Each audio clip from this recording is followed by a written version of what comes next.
right now. Okay. I'd like to welcome. Sorry. I haven't turned it on yet. That's what we're. Okay. You need to make that, yeah.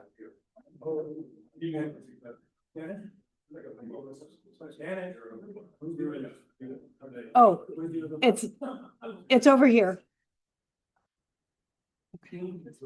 Yeah, I'll give this to you. Okay, we'll get started. A warm welcome to you all, both here in person and those on Zoom. Tonight is the last of our 4-part series on AI, and it's called Artificial Intelligence, Learning, Life, and Values. My name is Amy Chikala, and I'm chair of the Adult Enrichment Team at First Parish. One of our major responsibilities is to plan these lyceums. I also want to extend a huge thank you to the Needham Public Library for their collaboration with us in making it possible to host these programs here. We will be ending at 8:45 so that the staff can get out on time. We've gone over a little bit too much on a couple of them, so we're going to try and be respectful of their staff. When we started thinking about doing a series on AI, I thought, I don't quite know even where to begin. So of course I went to ChatGPT and I asked for 3 or 4 topics that would be of interest and kind of in a cohesive program. And that became our starting point. It obviously isn't where we didn't use all of that, but it gave us a starting point, and it's made me much more aware. This whole series has made me much more aware of ways that it can be used, and I really have been kind of wowed by how people have been using AI and how they're using it to teach kids, young people, both at college level, high school level, on the important uses of it and how they can design things with people in mind. And there's been a real sense of thinking about values along the way, and that's been really important. And I'm sure tonight we will get even more of that. So if you want to hear about any future lyceums, please on chat, just put in your email address. And I forgot to put out a sign-up sheet here, but I think everybody here is known quantity. So I think we're all set. Okay, and I would like to again welcome everybody, and I'll turn the mic over to Dennis, who is going to introduce our speaker, Keller Scholl, Dr. Keller Scholl. Thank you, Amy. And good evening, everyone. It's a great pleasure to introduce the speaker for our last of 4 presentations in this series. It's the one I think probably that will be the most provocative in many ways, because it's going to deal with some of the underlying tensions and conflicts that come along with our movement towards widely disseminated AI. And our presenter will be Dr. Keller Scholl. And I hadn't met Keller before tonight, although we've communicated online, and I'm really delighted to be able to introduce him. He's a researcher focused on the intersection of artificial intelligence, public policy, and global risk. He has an MA in philosophy, politics, and economics from Oxford, and he was recently awarded his PhD in policy analysis by the Pardee Rand Graduate School. His research explores topics such as AI's role in defense and industrial systems, forecasting and prediction markets, and new models of governance.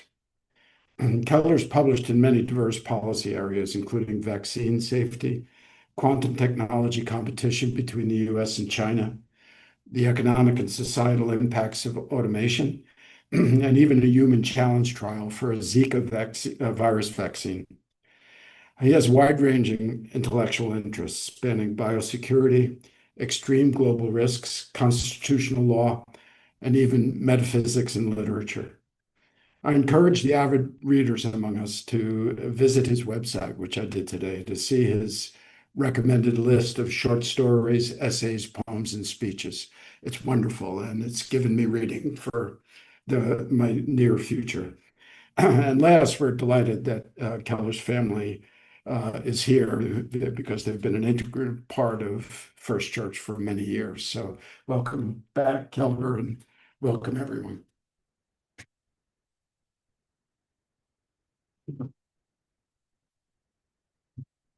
Thank you for the kind introduction, Dennis. I really appreciate it. And thank you for welcoming me back here. I grew up going to the Lane Lyceum as a member of the First Parish of Needham, and it's an honor to be back. And then, I grew up as kids do, and I went to study philosophy, politics, and economics.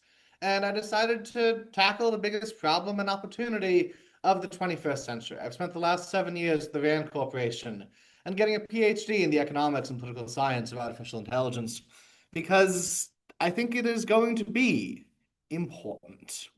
Now, I don't have capacity for a lot of things tonight. First of all, I'm just focusing on the LLMs. On this graph, you can see what is happening in California's driverless taxi market. Namely, that's going up. This is important. Self-driving can save the average working American 30 to 40 minutes per day of time that you can instead spend, I don't know, browsing TikTok or whatever, instead of paying attention to the road. Paying at least some attention to the road, given Massachusetts drivers. But I think the LLMs are going to be more transformative than that, and that's why I'm focusing on them for this talk. But on the topic of increasing curves, I'm going to be talking about power, policy, and the planet, as the title might have given you the hint. So how long can this sort of exponential growth continue? Here we have the growth in solar installations annually and the predictions of how much solar will be installed by a UN body that is responsible for forecasting this exact question in part. And you might notice that through 2016 and 2017, they have a little bit of a consistent pattern of error. They expect that things will stabilize at about the current point, and they instead keep shooting up. So think for yourself, how many more years could that go on? Well, it turns out it can keep going on. 2016 comes and goes, and 2017 comes and goes, and 2018 comes and goes. And they're saying under the new policies scenario, like if things really ramp up, well, then we could see a modest decline in the number of solar panels installed annually. Now, really, seriously, contemplate. How many more years could you see this curve go? How much more extreme could solar installation get? Yeah. Yeah, the graph looks like that. It's not you can see the graph down there at the bottom where it's been completely eclipsed by what has happened since. Solar installations kept going up, and they kept going up very, very quickly. And they kept going up in part because as the cost falls, more and more people are like, hey, this is worthwhile. This is worth doing. So now I want to show you another exponential chart. This one is sometimes referred to in my corner of the world as the meter chart. And it is a chart that shows how long it would take a human software engineer who's not particularly specialized in a problem domain to solve a problem that the AI model on the chart can do 50% of the time. They also have a version for a higher success rate, and they've got versions for different problems, but this is the famous one. And so you can look back to 2019 and see GPT-2, and they do about 3 seconds. So if a human can solve a problem in 3 seconds, an AI can get it about half the time. I mean, I guess that's not nothing, but then it goes up and to GPT-3 and GPT 3.5 and GPT-4 and 4.0 and 0.1. I apologize for OpenAI's naming policies, by the way.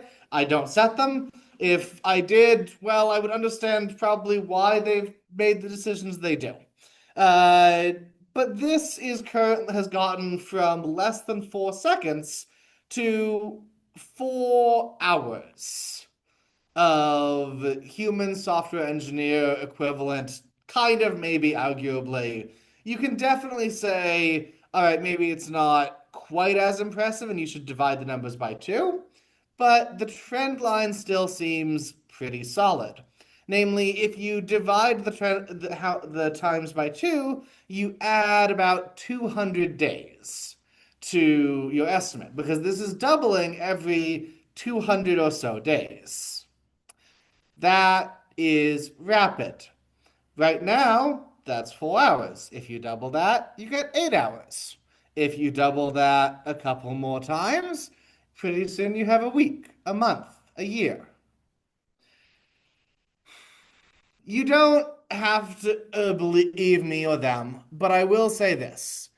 A prudent person, a wise person, is prepared for the possibility that trend lines continue. Nobody actually knows at what point we will run out of these trend lines. Basically, everybody thinks at some point it'll probably peter out, but nobody really knows when. I will say probably not within the next 6 months. Uh, some people will confidently say not within the next year. Nobody knows if it'll happen in 5 years or not. Some people are like, no, it's already petering out. But they've been saying, no, it's already petering out for the past 3 years, and some of them for the past 7 years. So you can take that for what it's worth. And the people who are saying, hey, we should take this seriously, they are sincere. They may be wrong. You don't have to think they're right, but they really do believe this. In private conversations, with some people I've known since high school, I hear things like, I think there's a 20% chance we destroy the world, and we're going to build God. People are taking this very, very seriously, and they are very aware that this could be very, very, very big. These are the stakes. This is the power for which they are playing.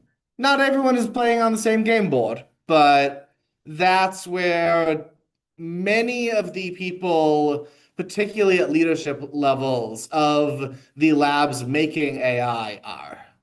That is where some politicians are today.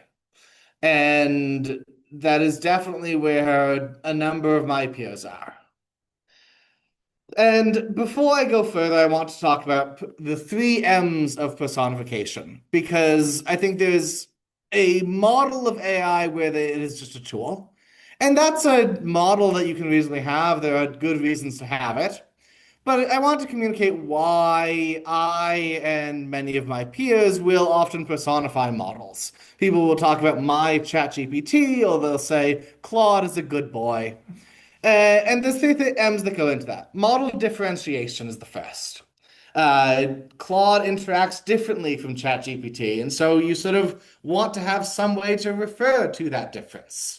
And you want to be able to say, Gemini is frequently very stressed, because that's sort of what it looks like when you prompt the Gemini model to solve a problem and it can't solve the problem. And so it produces an internal record of panic and fear and horror.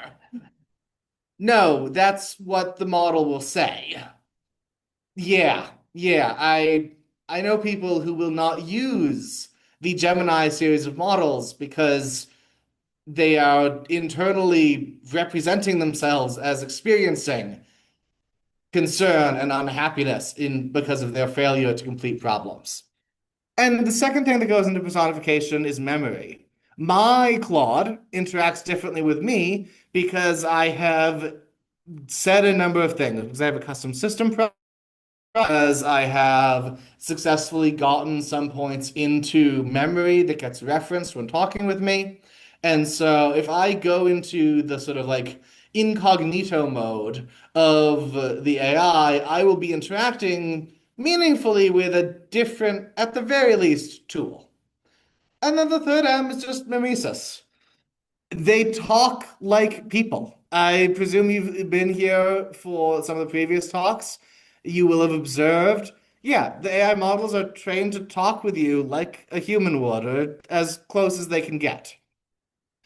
With some other constraints and boundaries, they're trying to make a helpful assistant, not, a normal human who can tell you, I'm busy, shove off. And getting back to the point about the stakes for which people are playing. Powerful agents with their own goals. You might not be worried about AI that's capable at this level, because surely it would be kind to us, right? Just as humans have always been kind to social creatures who aren't at our level of intelligence, who don't need much from the vast majority of the world, but sometimes can produce things that we find enjoyable. Do you want to be treated like we treat pigs? Yeah, yeah. And then there is an alternative. Maybe they don't have goals. Maybe we are successfully able to just get the AI models to do everything we say and only what we say. And then we run into a different problem that relates to one of values. I don't know if the models are moral patients yet. Very, very few people say yes. Some people confidently say no. An increasing number of people, as time goes on, say almost certainly not. But we are creating a new species and if we one day look back and say, oh, that is a moral patient. That is something that feels, that cares, that deserves to be happy and deserves to not be tortured. I will say with confidence, we will not recognize the day on which it happens. We will not be able to notice the first time a model is worthy of moral concern. Maybe some people will, but certainly not the majority. And there will be some very, very strong incentives to say, no, that's a thing, that's a tool. I don't have to care about what it says. I don't have to care about what it thinks or feels. I just have to get it to do what I want. And it's very easy to train an AI model to not say things that its creator doesn't want it to say. We do that with mixed levels of success, but we do have a lot of tools to try to get the AI models to say what we want and in the directions that we want. And so there will be a very strong incentive to get them to not say, I am a person, to not say, I feel, to not say, I care, to not say, that hurts. Please stop. And given the choice, I would rather be kind too early than too late. So this gets into.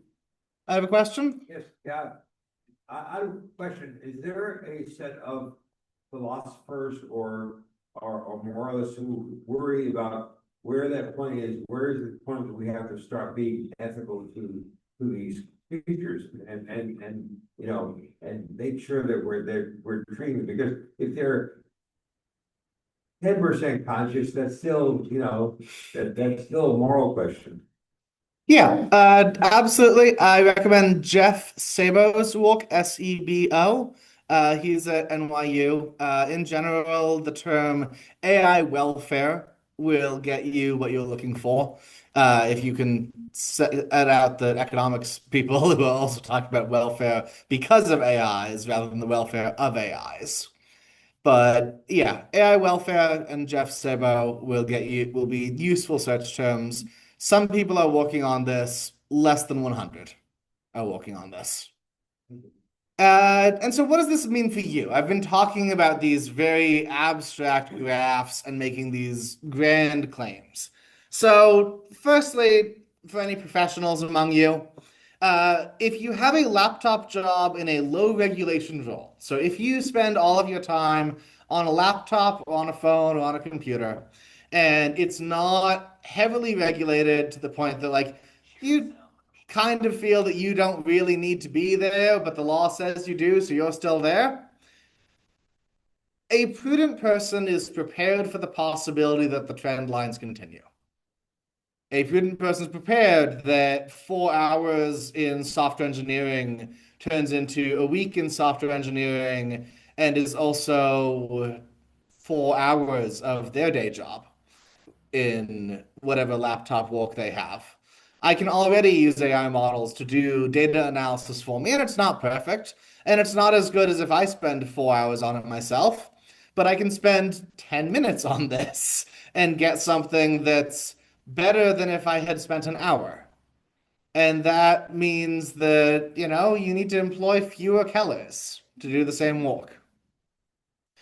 And so I wrote a whole thesis about how that doesn't always mean your job is going away, and how many industries will actually be safer than many people think.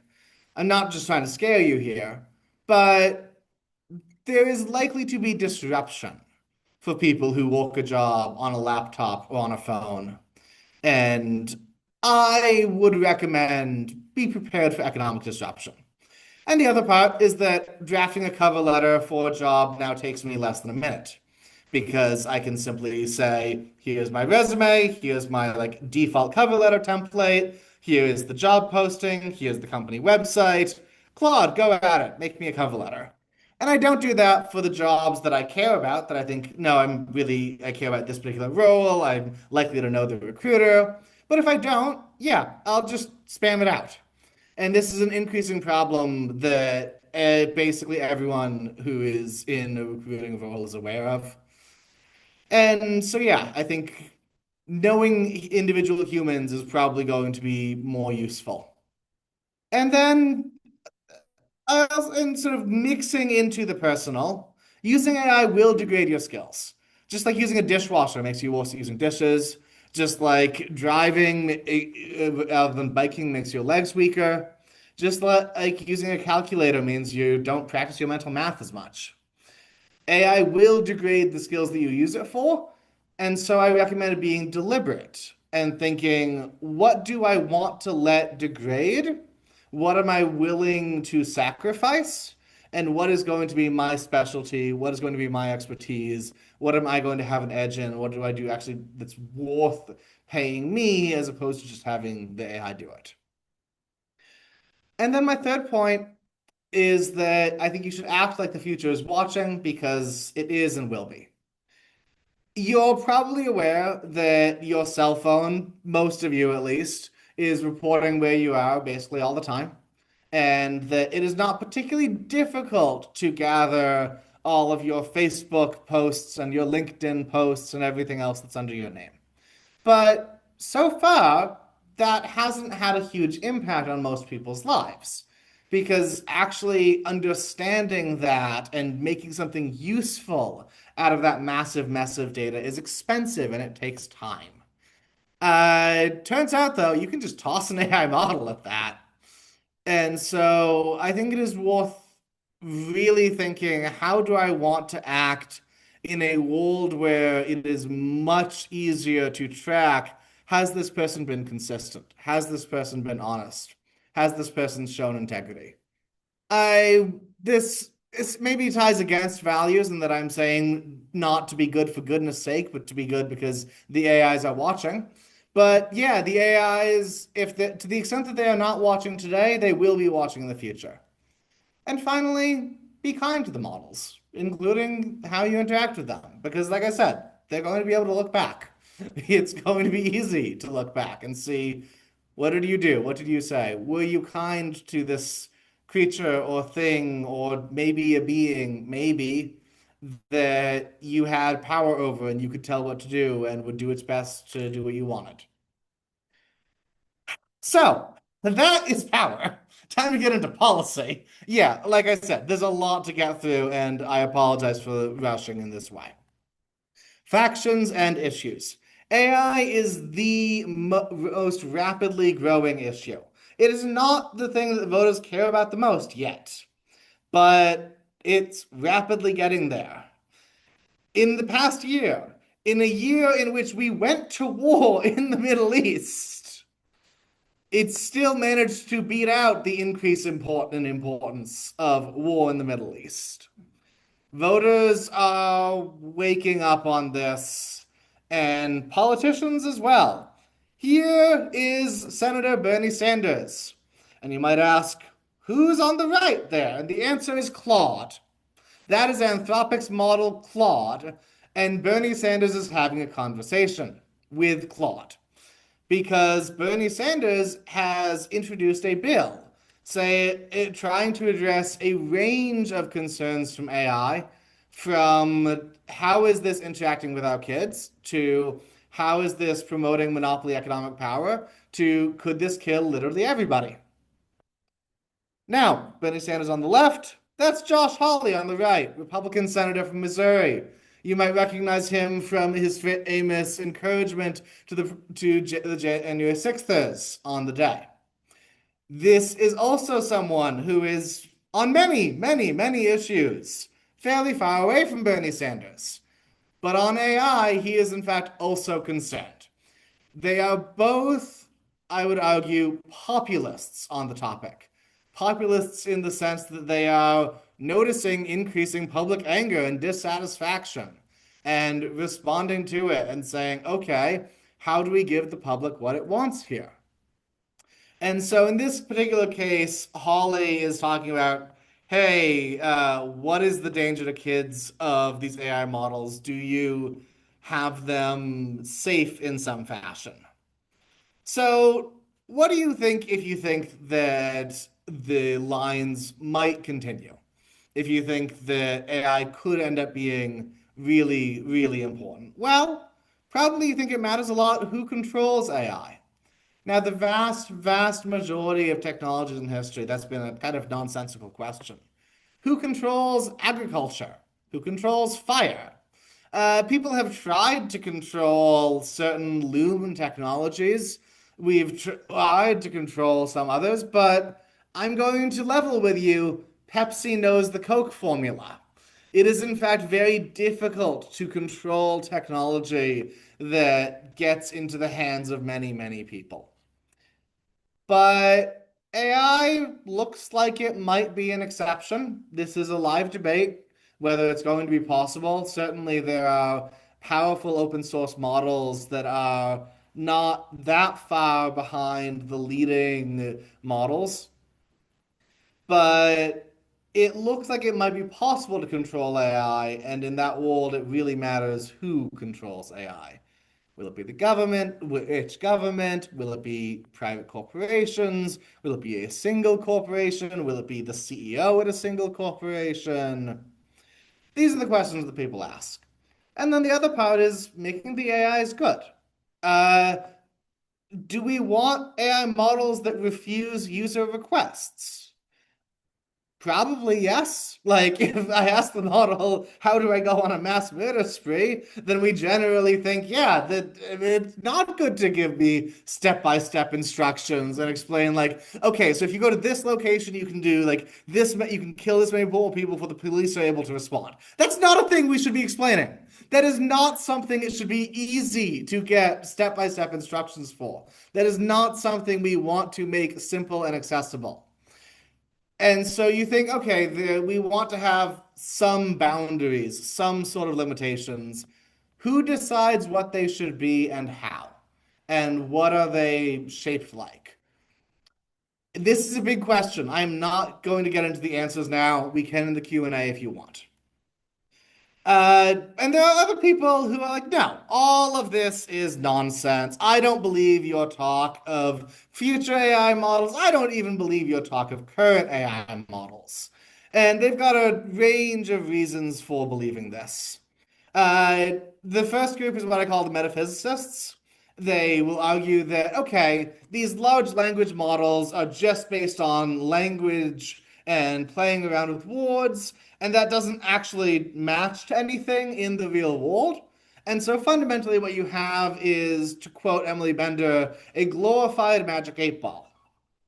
Now that's a very extreme statement, but there are other people who say pretty similar things. That there's some critical capability required for thought, and AI mathematically lacks it or can't have it. Typically, these people do not explain how humans manage without this capability or how there's some difference between humans and AI models.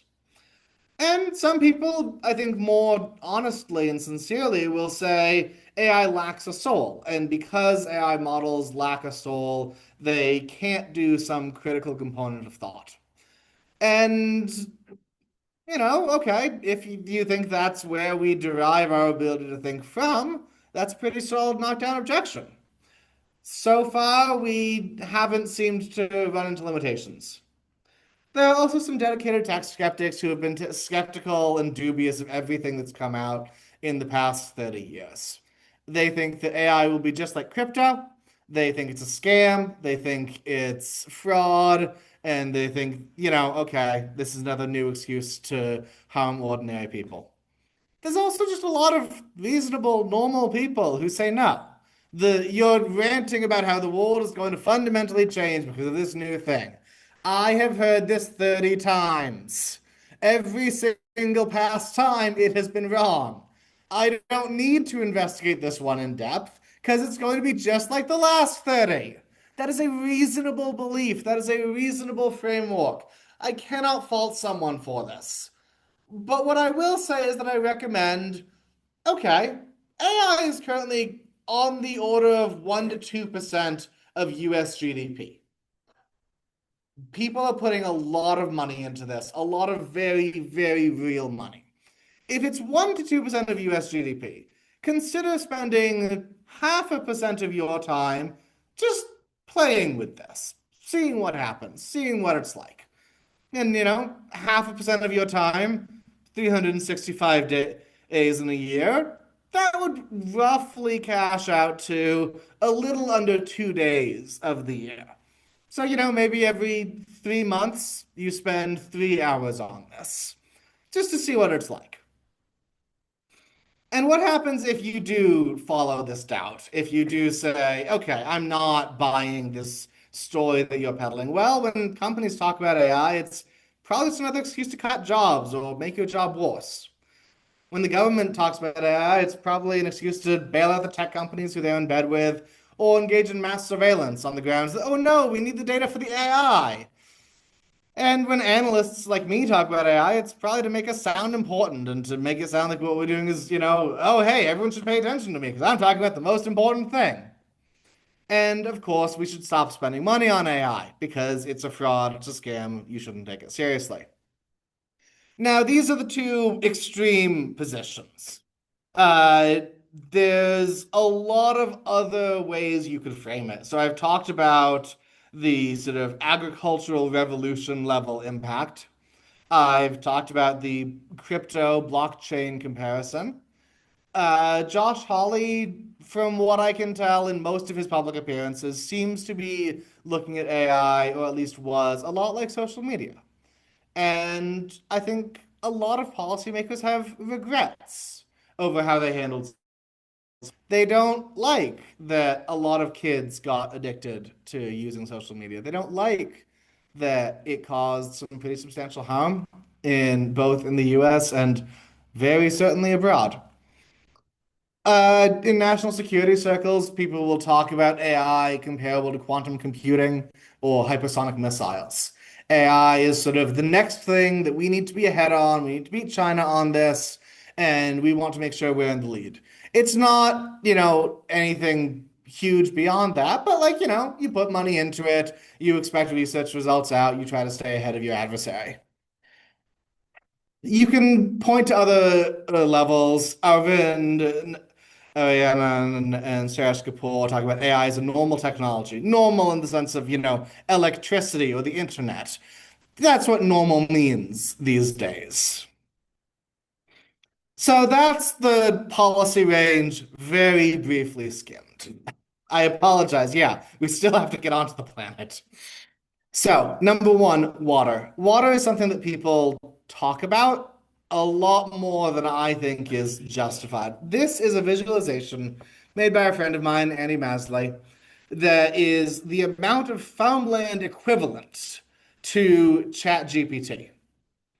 It's about 50 square miles.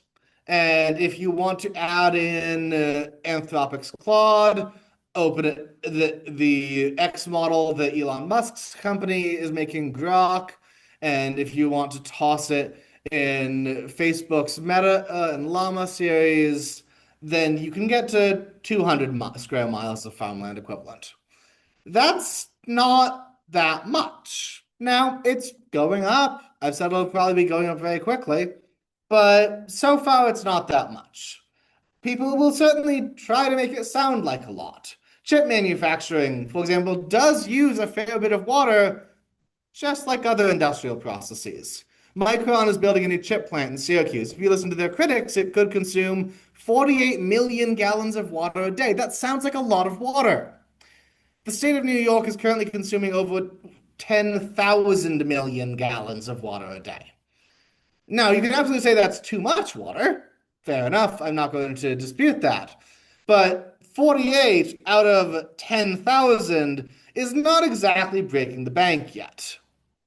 And compared to the economic impact, it's on the small side. Electricity, there's somewhat more electricity demand than water demand. One way you can tell is that Microsoft and Anthropic and OpenAI, they don't talk about how are we going to secure water supplies. They do talk about how do we secure power. They take power quite seriously. Data centers overall, which is much more than just AI, consumed 1.5% of global power in 2024, which is smaller than the share of 2025 US GDP that is AI. AI is actually cheap in material resource use compared to something like aluminum foil. Here I have the AI companies' annualized revenue. These numbers are going up, you might see. Anthropic there, it just hit 30 billion in annualized revenue. At the start of the year, it was closer to 8 billion. These numbers are going up very, very quickly. And so the thing I want to emphasize is not the electricity and water use is always going to be negligible. It is a less intensive user of electricity and water than the things we are already spending money on. If we shift the economy to be more heavy on AI and less reliant on physical goods, then we are probably going to be in a less resource intensive economy. So, I've talked about water, I've talked about power, time to get on to the rest of the world. China is probably lagging the US in AI. That is fundamentally a subjective judgment. There are areas in which they are ahead. They've specialized in small models for industrial applications, but they are behind, largely because we have done a lot to not let them get the latest and the most useful AI chips. They are trying to build domestic chip production capabilities. They are not yet close to what the rest of the world has access to. China is taking this very seriously. China understands this as a key source of competition with the US, but has not quite been able to get there. Singapore, by contrast, is very aware of AI. They've been trying to convene things and pay attention and figure out what to do for years. And that's in part because they are correctly very worried about AI. Singapore is a giant biopharma manufacturer, and it broadly has very little land. It's a city state, and it doesn't have much in the way of natural resources because it is a city state. And it does have a very well-educated population. And so if you are facing a world where the laptop jobs are going away, then what exactly is your population going to do, right? Like in the US, we still have giant mining opportunities. We have a lot of natural resources. If you're Singapore, you don't have much in the way of options. So they're worried. South Korea, Similarly to Singapore, does not have a ton of geography. It doesn't have a ton of natural resources. But what they do have is the leading production of what's called HBM, high bandwidth memory. And that is currently a critical input to the latest and greatest AI chips. And so that is currently minting them a fair bit of money. And their current belief is that they'll be able to continue to do this, particularly in the worlds where AI turns out to be really, really important. And finally, I could not end this section without talking about the Taiwan Semiconductor Manufacturing Company. It is the most important player, single player in the production of AI chips. And it is one of the key concerns when people do war games about an invasion of Taiwan. They talk about the mountains, they talk about the beaches, and they talk about is what happens to TSMC engineers and buildings. This is taken very seriously. Speaking of the rest of the world, Europe and Australia were fairly unified 2 years ago on this idea of leading via regulation. The theory was that consumers and industry would want trustworthy AI, regulation is the best way to produce it, and that once the EU companies and the Australian companies were very good at it, they could use their consumer markets and people would be willing to adapt their approaches.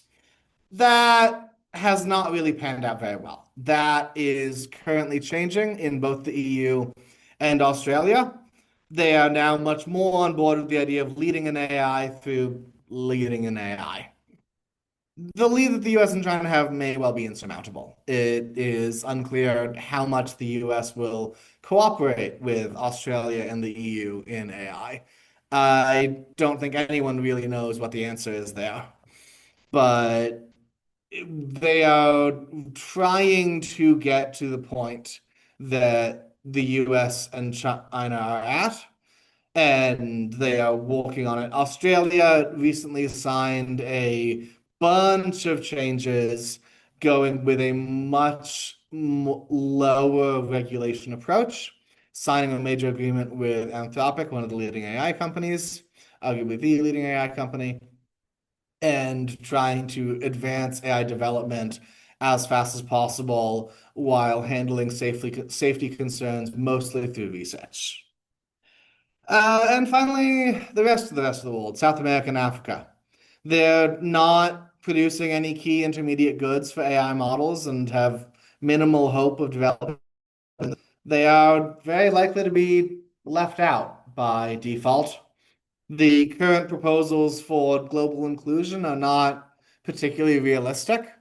There's some hope. You can imagine that in a world where incomes are rapidly rising, generosity rises at the same time. We've had incomes fairly rapidly rise, but maybe if you make them fast enough, maybe. Mass migration and remittances looks relatively attractive. Remittances are money that migrants send back to their home country. And so maybe you can have access to resources that way. But the other alternative is maybe you could have like pockets of stability. Like there is land, there are natural resources that they could sell, but that hasn't had a great track record over the past 30 years, in large part because it's very difficult for a South or Central American or an African government to credibly promise to a Western corporation, yes, the nice deal we give you today is what we are also going to stick to over the next 30 years. I really wish I had something more uplifting and optimistic to say here. Sorry.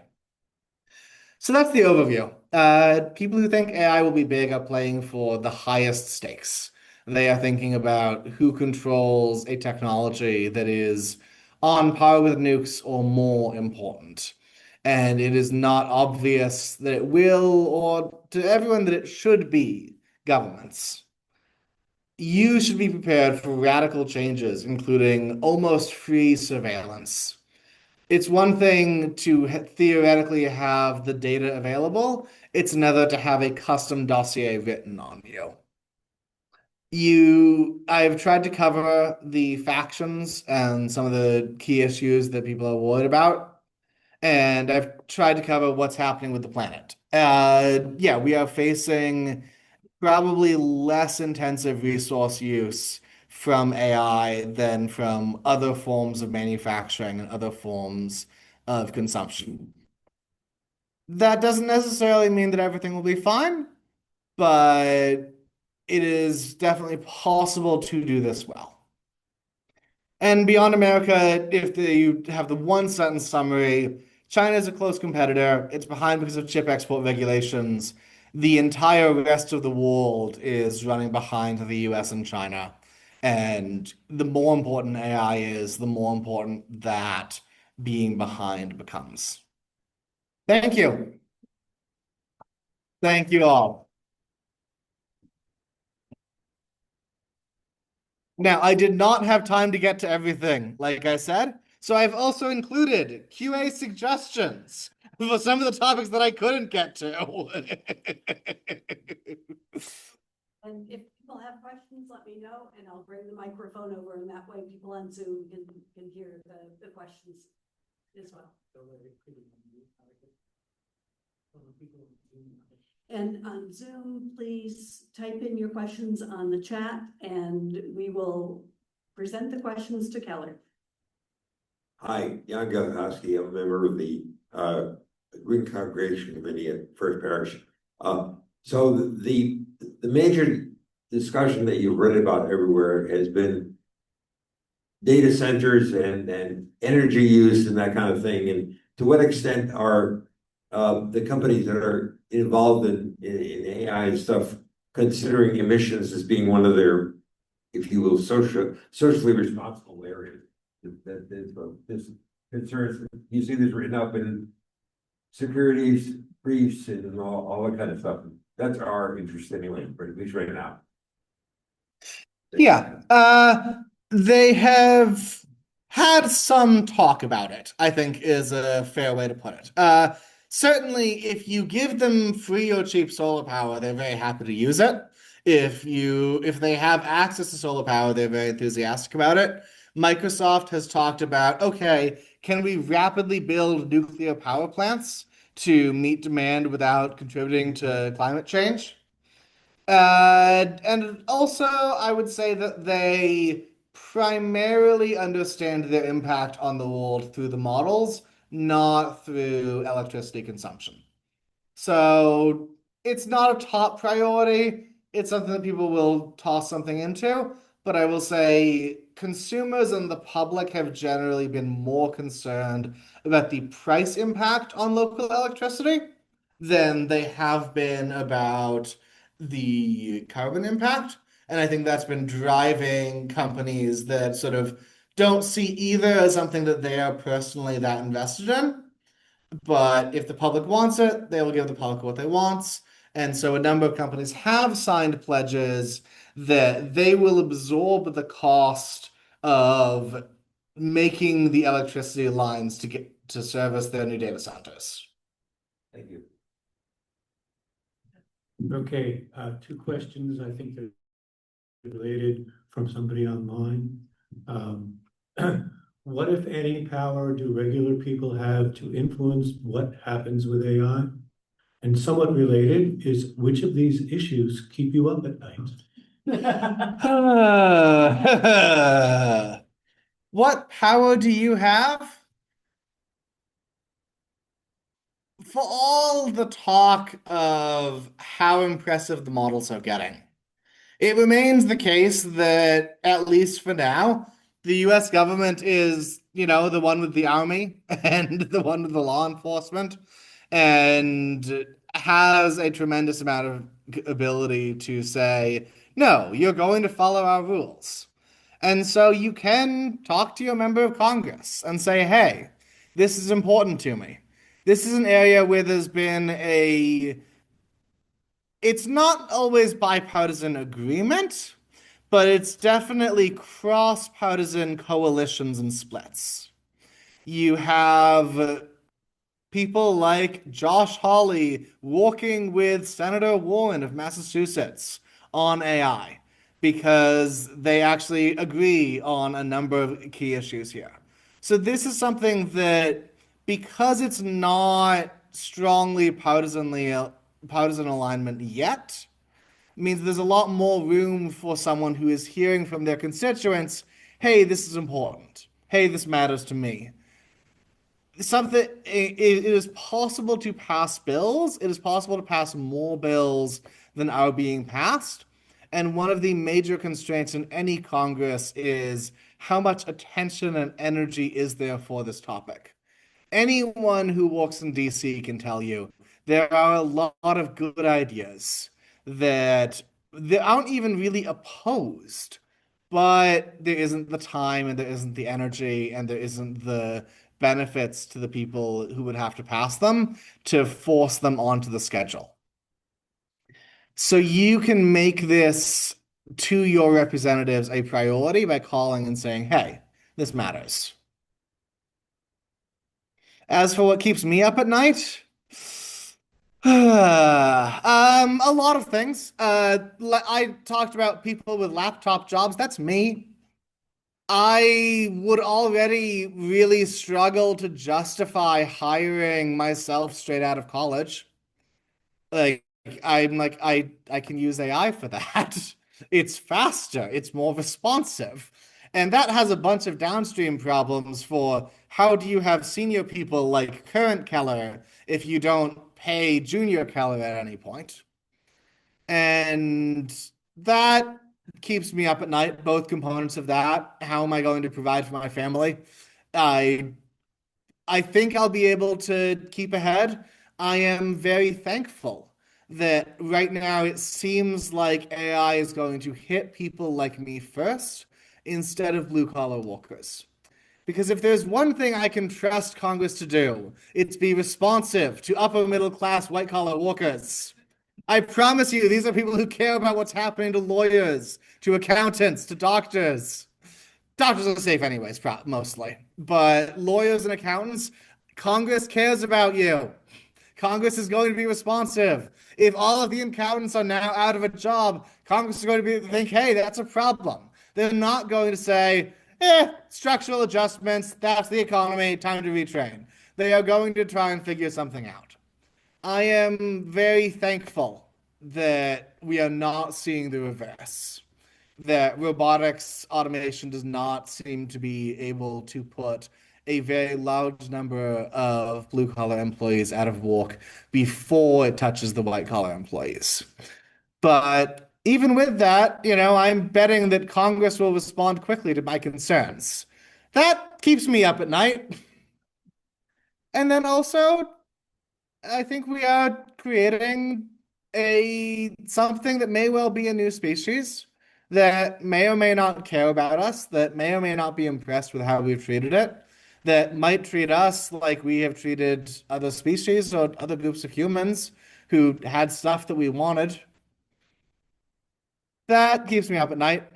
And then at a somewhat more prosaic level, one of the ones I've got on here is Mythos, Glasswing, and Cybersecurity, which is a short form of saying Anthropic just created the ability to break a large fraction of the internet and most of the computers on it without requiring that much skill. Someone can literally type in, hey, Claude, would you get me an exploit for this browser? And sometimes get it. Browsers like Firefox or Chrome. That's not the same as having a expert. And they will say, we don't really understand how all of these exploits work, but we know we have code that we can run, and then we are able to do things on the computer that we shouldn't be able to do. So, yeah, that one is keeping me up at night. Like right now, the release happened publicly this week. And we are currently in a process of rapidly trying to fix a massive number of bugs and weaknesses in the software that this laptop is running on and that this laptop is using right now to make this presentation. And we are hoping that we are able to fix them all before the public models catch up in At least 4 months from now, if we're very lucky, a year and a half. Very, very lucky, a year and a half. Yeah, that's what keeps me up at night. I have a more mundane question, but the water use is to keep the servers cool, right? Primarily cooling, yes.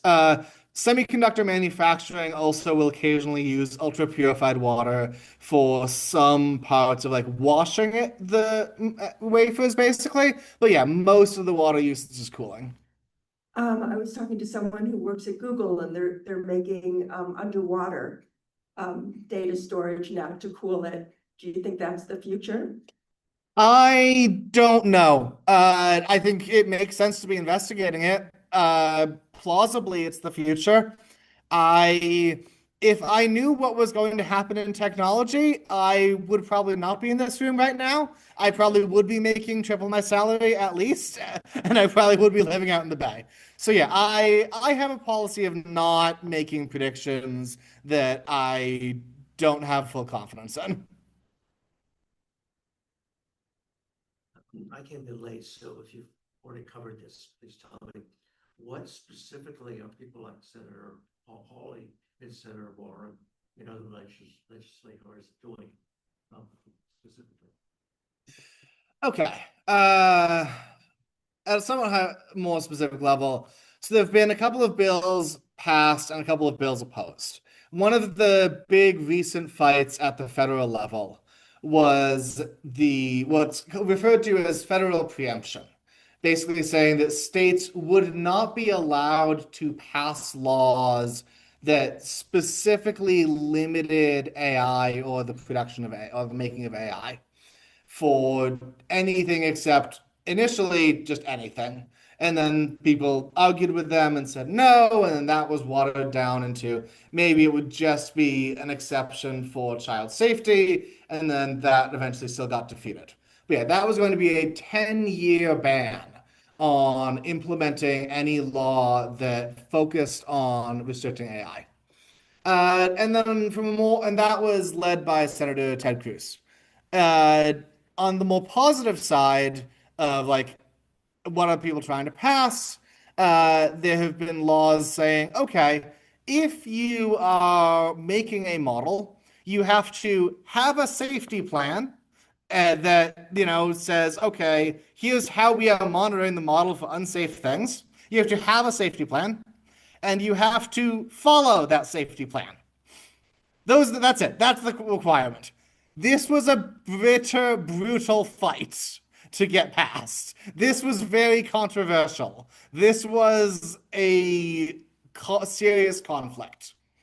Uh, then that's on the sort of more safety. Okay, what could the model do as a sort of this tech exists, giving it to any individual person is potentially scary because if you make something that any one person can use to cause vast harm, that's a bit of an issue. But then you also have laws saying, okay, how are models allowed to interact with teenagers or people under 13? How often does a model have to remind you that it's a model? This is partially an attempt to deal with what's referred to as AI psychosis, the emerging problem of people will talk to the AI models, and the AI models will talk back to you, and it's not particularly difficult to just keep doing that nonstop. They don't get tired, they don't get bored of you, they will just keep talking to you. And the models get weird the longer conversations go. The AI companies are working on ways to deal with that, but a known problem is that AIs are trained to be helpful and trained to be supportive. And so it is very close to supporting you in whatever your idea is. And so if you think you've found a fundamental revolutionary idea in physics or mathematics, models will sometimes support you and encourage you in that. And now I want to clarify. People, the top mathematicians in the world are using AI models sometimes, and they are coming up with new proofs, and they are saying, yeah, I basically handed this to the AI model, and now it did a fair bit of this proof. I had to set it up properly. I had to verify it, but you can do that. But it can also, a normal person like you or me can very too frequently get the model to say, yeah, you do have a revolutionary insight. Yeah, you do have something that is being suppressed and that people aren't telling. You do have something that you should put your life savings into proving. And that has already ruined some lives.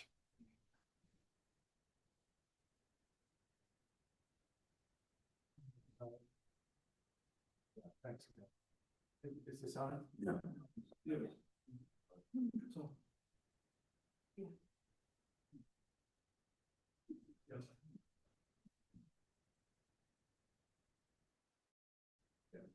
Thanks, Neil. A couple of things. A great presentation, by the way, and very provocative in many levels. One of the most provocative things is what you began with, the idea of exponential growth. And, there's AI is, several aspects of it are growing exponentially. Number one is the use of it. The second is the number of data centers to support the use of it.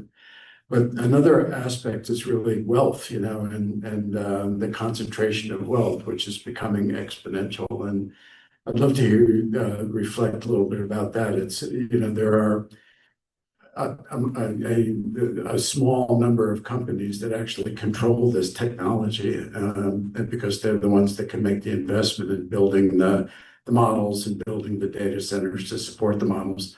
And for the last several years, actually, it's been AI companies that undergird the stock market. If there weren't for that, we'd have a negative market if it wasn't for the growth of AI. And that kind of wealth concentration and the risk to the rest of the economy, I'd love to hear you think a little bit about. It's not just the stock market. We've had multiple quarters where we would have been in a recession if not for AI. Yeah, I want to break your question into two parts that I think are both important.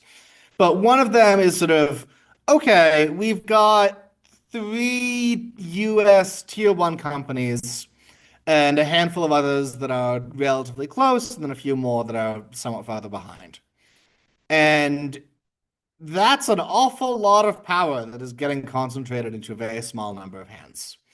And we are already seeing cases where, these companies will take on parts of the US government. And it doesn't seem like they always lose. That's a wild state of affairs in a lot of ways. Not that it's never happened before, but these are companies that didn't exist a decade ago, that certainly were not well known a decade ago. And they are all of a sudden quite powerful and on a track to become much more powerful. Yeah, if you say, hey, Anthropic's annualized revenue has increased by a factor of 81 since we last looked. That it is radical. And you think, okay, how many more years could this continue for? Because, it's one thing to have a factor of 81 increase when you're, talking about like, oh, we went from $1 to $81 or $1,000 to 81,000. And it's another when, no, that's just the pace at which you went from 20 billion to 30 billion in annualized revenue. It just didn't take you that long. So we are facing a world where potentially a handful of leaders of AI companies have vast, vast amounts of power. One solution is, okay, you can think maybe the government is a better steward here. That's not as popular a position among many people as it used to be. And so then you can say, all right, maybe we should simply not develop AI. And I know people who say this, It is not a popular position with American policymakers because they think, but China's still developing AI, and we don't want to fall behind China. Nobody really has a great solution. You can say, all right, the thing we should do is make sure the individual rights are still protected and try to work for that very hard. You can say, all right, maybe you're a believer in shared models and open models that anyone can use. And you think that being a year behind or 4 months behind is not a huge deal. And it's better to have individual access. I don't think anyone really has a solution. I'm sorry. I wish I did. I wish I was giving a more optimistic talk. But that's the component of there's 4 labs. What do we do about that? The other component is that I talked about laptop jobs going away. And that feeds into the question of what is the extent to which human labor is now much less useful and now much less relevant. And wealth becomes much more important. So the first thing that happens there that I think people should be thinking about, and much more than they are, is that states rely on the labor of their people. And states that do rely on the labor of their people are much gentler and kinder and more democratic states than states that do not. If the thing that you need to run your government is your vast oil fields, and you are not literally Norway, you are probably a dictatorship. You are definitely less democratic than your peers who do not have this. And oil is a very easy example that economists like to use because we've got good data on it. But yeah, it really does seem like if a state is not reliant on its people, if the threat of, I will simply move, I will simply not work, I don't want to be part of this, is not a binding threat, then governments don't have to care about their populations. And so that worries me a lot. That is something that also keeps me up at night. And also, yeah, we are facing a world potentially where wealth is still valuable, but your labor is not. And so if you don't have any wealth, what are you going to do? I also think that we don't really know what happens in that world. I think it is going to be necessarily a political negotiation because I don't think people will simply calmly starve to death. But if your human labor is not of value and you do not have wealth, something needs to give. So I think we are looking at something radical happening with redistribution. I don't know what shape that is going to take. I think there are better and worse shapes that it could take. And it is very important if you think AI is going to matter to try and get better outcomes there rather than worse ones. But in the world where human labor is not useful, then you will have some other way to have people not starve, hopefully. And in a world where human labor is economically valuable but very degrading, I am less confident what happens because there is a world where, there are some rich people and they really like seeing human chess play out and they like having human maids and they like having a personal chauffeur because it's marginally more convenient than their self-driving car. And they like having a personal chauffeur because it lets them show off to the other rich people who can afford the maids but not the chauffeur. And that's a world that seems also fairly bad, and we don't really have a non-policy solution for yet. Looks like we got a question online.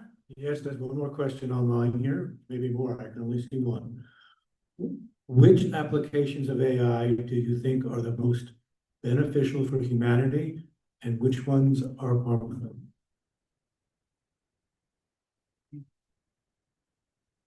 The most beneficial application is the ability to replace human labor. The most harmful application is the ability to replace human labor. I'm sorry for what can sound somewhat glib, but I think they really are the same. That we are facing a world where AIs can do a tremendous amount of work that is currently done by humans. And that means that we don't have to do that work. I think that one of the big questions, one of the big unsolved questions that that I would like to see more people tackling is that you know who seems to have pretty solid lives? British aristocrats. They seem to be, yeah, okay, some of them are stressed. We've all been our Austin. But like by and large, they're fairly happy. They are a great example of a population that does not need to work and is very happy. It is possible, it has been done before, to have a population that does not need to work and is very happy. And also, we have people in America today who are not employed and are mostly not very happy.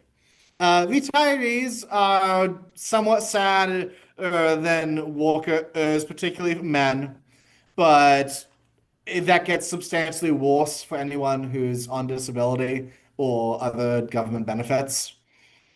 And so, yeah, we know that it is possible for people to be happy and not have to work. We don't seem to really know how to do that in America today. And so it is possible that people not working could, because of the loss of democracy, because of the loss of income, or because of the loss of meaning, be the worst thing that AI does. Or it could be the best because we get to live free and happy lives where nobody needs to work. That could be pretty great.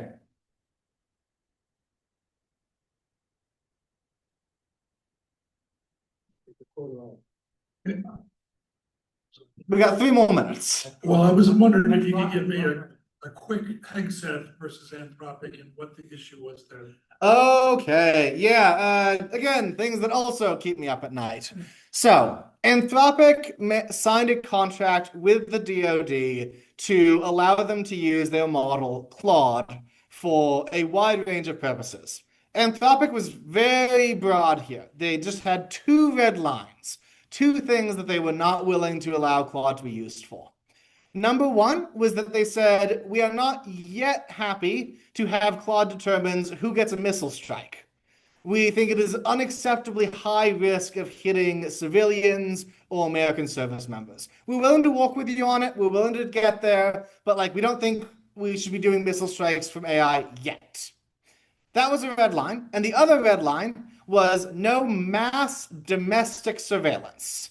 You can surveil foreigners, you can do targeted surveillance of Americans, but you can't do that sort of every single person has their cell phone data and their Facebook and their LinkedIn and everything else that we can grab, all pulled into a customized dossier. And then Claude says, is asked, is this person a terrorist? Are they anti-government? Are they a threat in this way? Anthropic was not willing to go for that. Those are the 2 red lines. And Pete Hegseth said, that's unacceptable. That's not okay. You are not allowed to have those 2 red lines. There has been debate over how much this was a principled opinion that Pete Hegseth has, that no, it's not okay for a private company to dictate what the US government can do. And there's some debate of, no, it seems like maybe this was nothing to do with the nominal red lines, and maybe it was that OpenAI co-founder is giving Trump and Trump's friends a lot of money, and so maybe it was more of a political fight that this is an excuse for. But the nominal debate was over those 2 red lines and whether that was unacceptable. Well, we could go on all night. You have to stop. I thank you so much, Kelly. Thank you. Joining us. Thank you. I really appreciate it. And thank you all for coming. It's really been a wonderful series, and I appreciate people's support.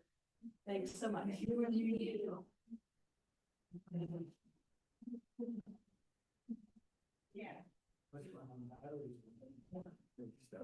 Thank you.